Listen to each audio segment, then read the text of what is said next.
Welcome back to the Religious Studies Podcast.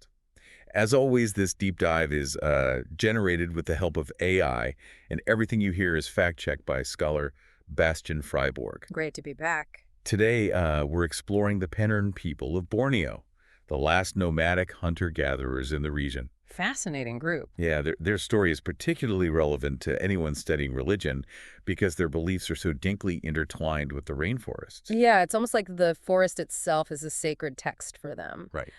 What's fascinating about the Penan is their relationship with birds. Yeah. You know, they're not just a source of food or pretty songs. Right. Birds are really essential to their daily lives and spiritual practices, almost like messengers from the spirit world. You know, when I was reading about this, the concept of amen yuhit, or bird divination, really caught my attention. Yeah. It seems incredibly intricate. How do they actually use birds to guide their decisions? Well, imagine this.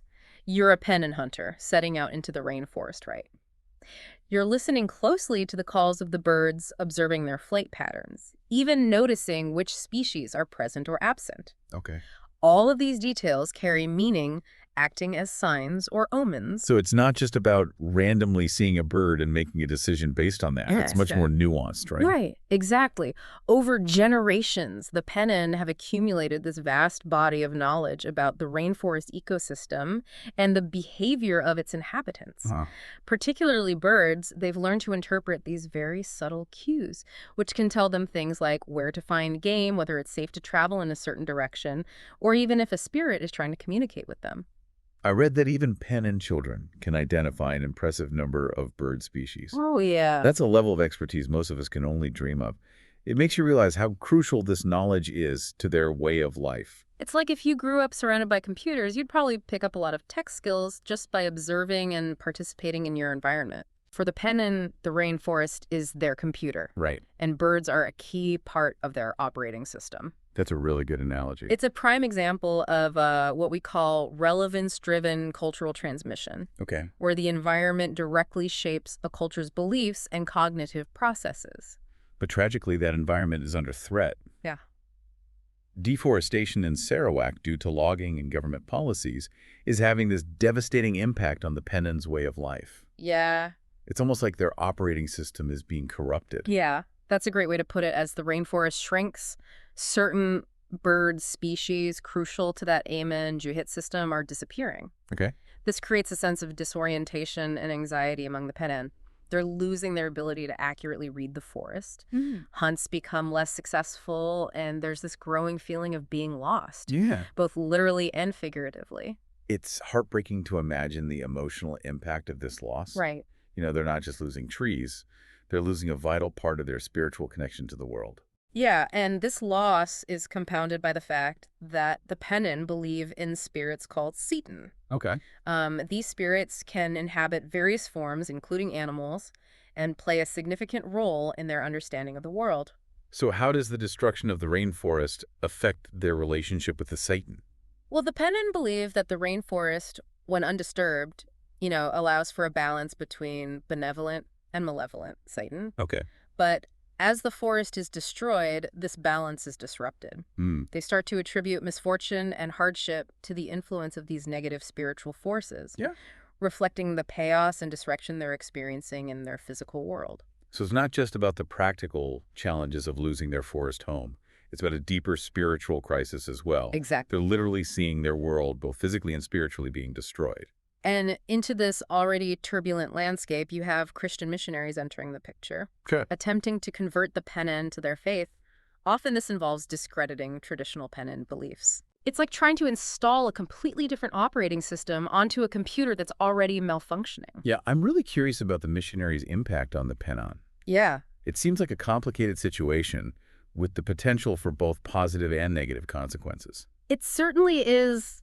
On the one hand, some Penan might find solace and a new sense of hope in Christianity. Sure. But on the other hand, the missionaries' efforts to replace their traditional beliefs could further erode their already fragile sense of identity and belonging. It's almost ironic the missionaries aim to bring order and meaning into the Penan's lives. But their methods might be contributing to the very sense of chaos they're trying to alleviate. The key takeaway here is that For the Penan Kayat is not some abstract theological concept. Right. The world that formed the basis of their beliefs is literally falling apart around them. Wow. And their traditional ways of understanding and coping are being challenged on multiple fronts. And we see this reflected in their language, right? Yes. You mentioned some specific terms that really highlight this. Yes. The Penan have started using terms like Tanah Saat, meaning the ruined world, and Tanah Awa, Okay. the empty world.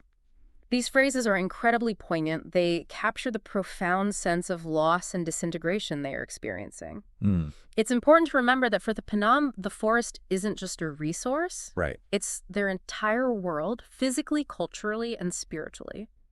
When that world crumbles, the impact is felt on every level. Wow, those phrases really paint a vivid picture of what they're going through. It's like Yeah. they're witnessing the death of their world, and they're struggling to find the concepts to even describe it. Precisely, they're living in this liminal space caught between a world that is rapidly disappearing Yeah. and a future that is uncertain, and the question that haunts them, Right. and us as observers, is how will they adapt? Will their religious framework so deeply intertwined with the rainforest be able to accommodate this new reality? That's a question that deserves a deeper dive. And that's exactly what we'll do in the next part of our episode. We'll explore the Penan's resilience, their attempts to adapt, and the potential consequences of this cultural and ecological upheaval. You know, the Penan story really highlights that power of relevance-driven cultural transmission, doesn't it? It's almost like their entire belief system evolved in response to the rainforest environment. Absolutely. Yeah. It makes you realize how closely culture and environment are intertwined, especially for indigenous communities like the Penan. Yeah.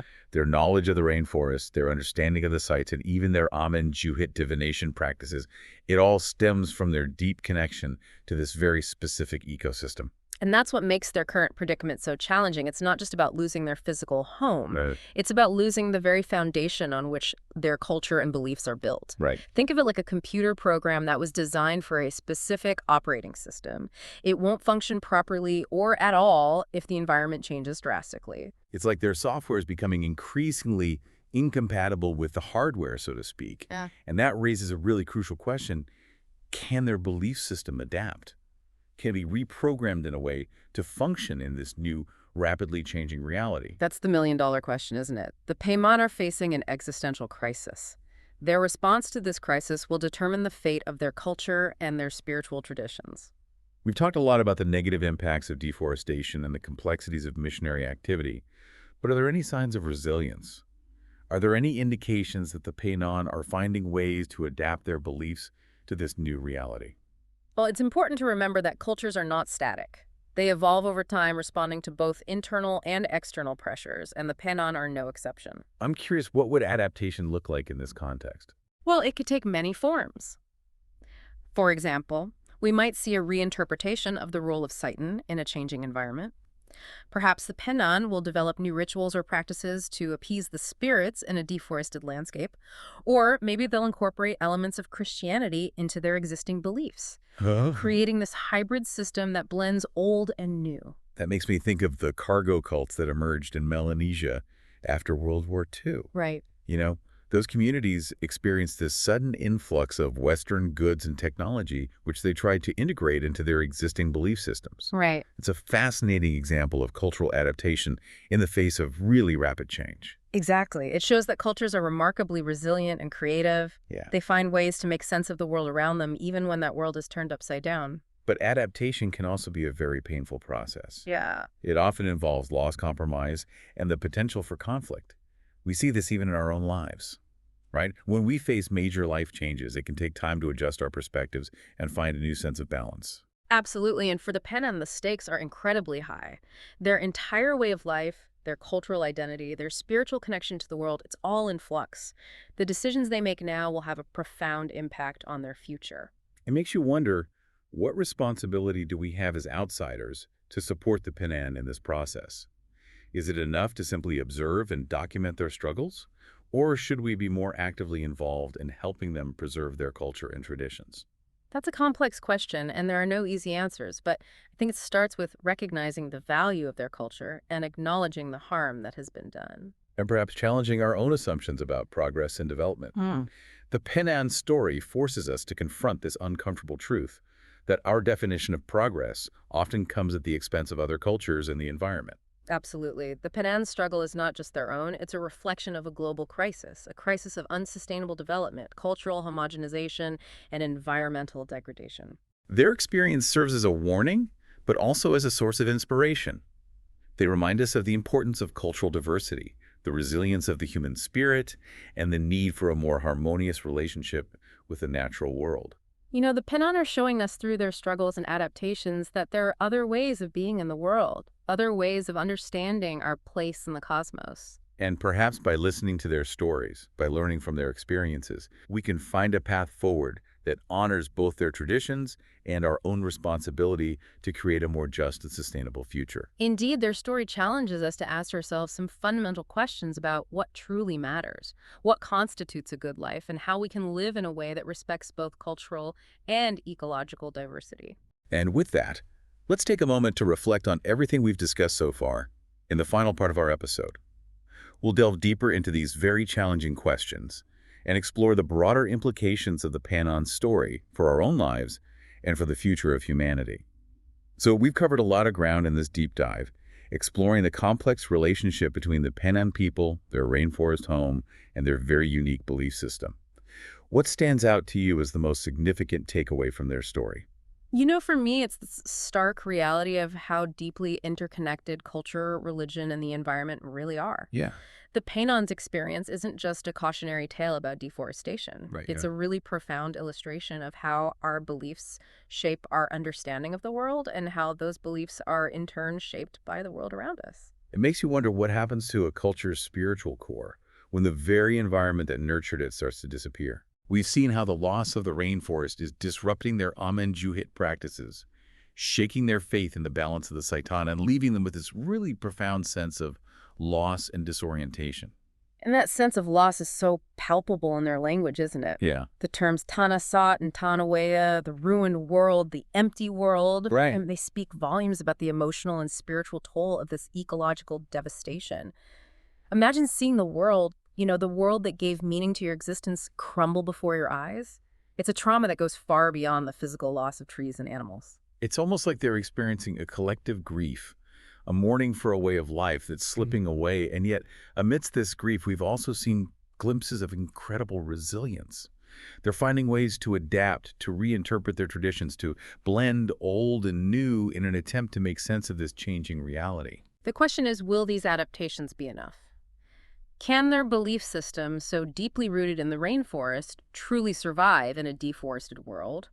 Or will the disruption prove too overwhelming, leading to a fragmentation of their culture and a loss of their unique spiritual heritage? It's a question with no easy answers, Mhm. but I think the Penan story, despite its tragedy, offers us a glimmer of hope.